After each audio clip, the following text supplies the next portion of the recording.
Hello, my friends. I am very happy you are here again.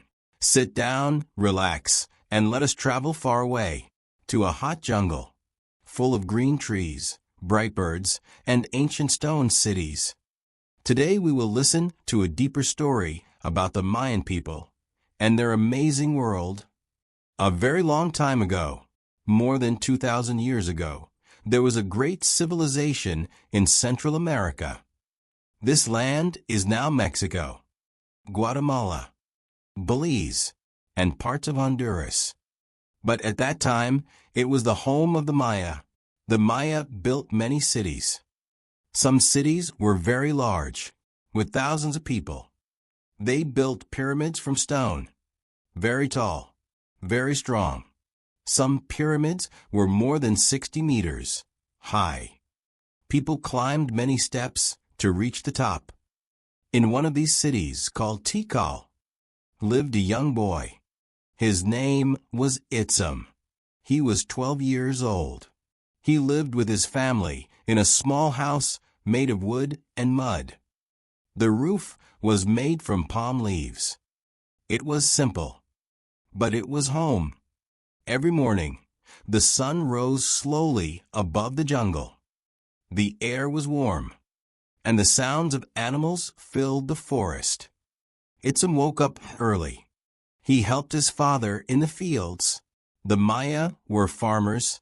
They grew maize, which is corn. Corn was not just food. It was life. The Maya believed humans were made from corn. This idea was very important in their culture. They also grew beans, squash, chili peppers, and cacao. Cacao was used to make a special drink. It was not sweet like chocolate today. It was bitter and strong. Only important people drank it. After working, Itzum went to the city center. There were markets full of people. People sold food, clothes, tools, and pottery. Some traders came from far away, bringing salt, jade, and feathers. Bright green feathers from birds were very valuable. In the center, there was a great pyramid, and near it, a school for young boys like Itzum. Here, he learned many things. He learned numbers, writing, and the calendar. The Maya had a very special way to count. They used dots and lines, and they understood the number 0. This was very rare in the ancient world. Their math helped them study the sky. One day, Itzum met his teacher, an old man named Akin. He was not only a teacher, he was also a priest and an astronomer. He studied the stars every night. Akin said softly, "If you want to understand the world, you must watch the sky." That night, Itzum followed him to the top of the pyramid. The city was quiet. The jungle was dark, but the sky was full of stars. The Maya watched the stars very carefully. They studied the sun, the moon, and the planet Venus. They knew when Venus appeared in the sky, and they used this information for important decisions. Akin pointed to the sky. "The stars move in patterns," he said. "Time is like a circle, not a line." Itzum listened. He did not understand everything, but he felt something important, something deep. The Maya had more than one calendar. One calendar had 365 days, like our year. Another calendar had 260 days. It was used for religion and special events. When these calendars came together, they made a cycle, a very long cycle. The Maya believed time repeated again and again. Life in the city was not always easy. Sometimes there were wars. Different cities fought each other. They wanted power and land. Warriors wore strong clothes and carried weapons made of stone. But most people were farmers, workers, and families. They lived simple lives. They worked hard. They respected nature and the gods. The Maya believed in many gods. Gods of rain, sun, corn, and the sky. One important god was Chak, the rain god. Rain was very important for crops. Sometimes, when there was no rain, the people became afraid. One year, this happened. The rain did not come. The rivers became small. The ground became dry. The corn began to die. People came to the temple. They prayed. They asked the gods for help. The priests made ceremonies. Itzum watched everything. He felt fear, but also curiosity. He asked Akin, "Why does the rain stop?" Akin answered slowly, "The world is not always kind, but we must learn and respect it." Days passed. The sky stayed empty. Then one evening, the wind began to change. Clouds came, dark and heavy. And then rain, slow at first, then strong. The people smiled. Some cried. The land drank the water. Life returned. One quiet evening, after the rain had returned, Itzum sat near the pyramid with his teacher Akin. The air was soft, and the jungle smelled fresh after the storm. Small drops of water still fell from the leaves. Itzum looked at the ground, then at the sky, then back at the city. "Teacher," he said slowly, "our city is strong. Our people are smart. Why do some cities disappear?" Akin did not answer quickly. He closed his eyes for a moment, then spoke very softly. "Nothing in this world stays the same, not even great cities." Itzum listened carefully. "Some Mayan cities grow very big." Akin continued, "Too many people, too much work for the land. The trees are cut, the soil becomes weak, and then life becomes difficult." Itzum thought about the forest around him, the tall trees, the animals, the rivers. The Maya needed the forest, but they also changed it. They cut trees to build houses, to cook food, to build temples. Sometimes they cut too much. The next day, Akin took Itzum on a walk.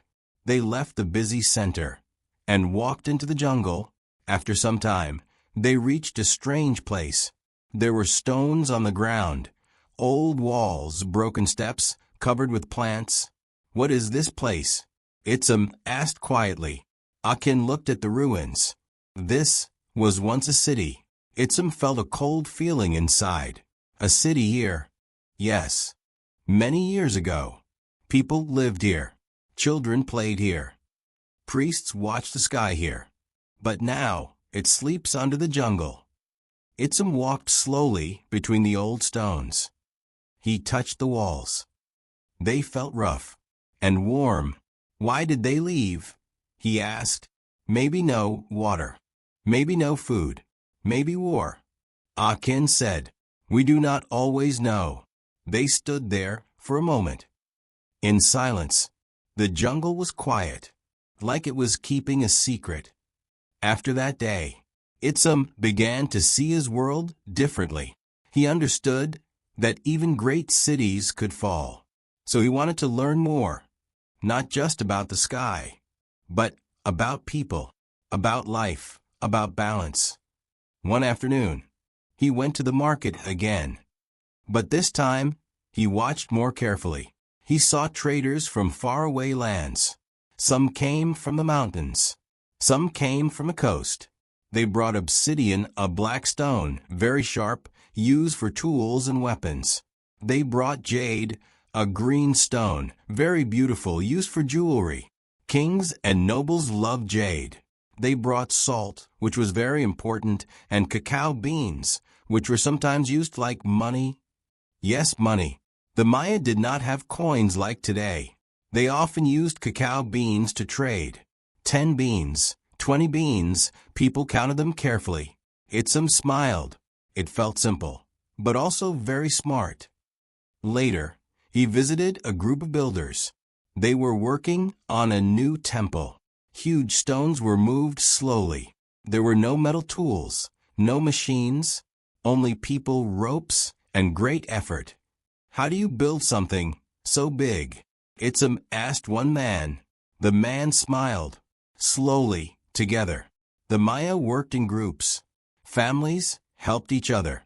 Villages worked as one. Big things were not built by one person, but by many. That night, Itzum climbed the pyramid again. Akin was already there, watching the sky. "Look," said the teacher. "Tonight Venus will appear." The Maya studied Venus very carefully. They knew its cycles. They knew when it disappeared and when it came back. This was not just science, it was also belief. Some days were good for action. Some days were not. The sky helped them decide. "Teacher," Itzum asked, "are the gods in the sky?" Akin smiled gently. "Maybe. Or maybe. The sky helps us understand the world." Itzum looked up again. The stars were quiet, but full of meaning. Years passed slowly, like the movement of the sun. Itzum became a man. He became known in the city, not as a warrior, not as a king, but as a thinker, a teacher, a watcher of the sky. But the world around him continued to change. Some nearby cities became weaker. Some people moved away. There were more dry seasons, longer than before. The people became worried again. This time, Itzum stood where Akin once stood. He spoke to the people calmly. "We must respect the land," he said. "We must not take too much. We must remember the balance." Some people listened. Some did not. And that is also part of human life. Many years later, Itzum was an old man. He walked slowly, but his eyes were still bright. He took a young boy to the top of the pyramid.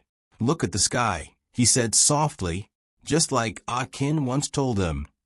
The story continued from one generation to another and far in the future, when the jungle covered many cities and new people came to explore the land.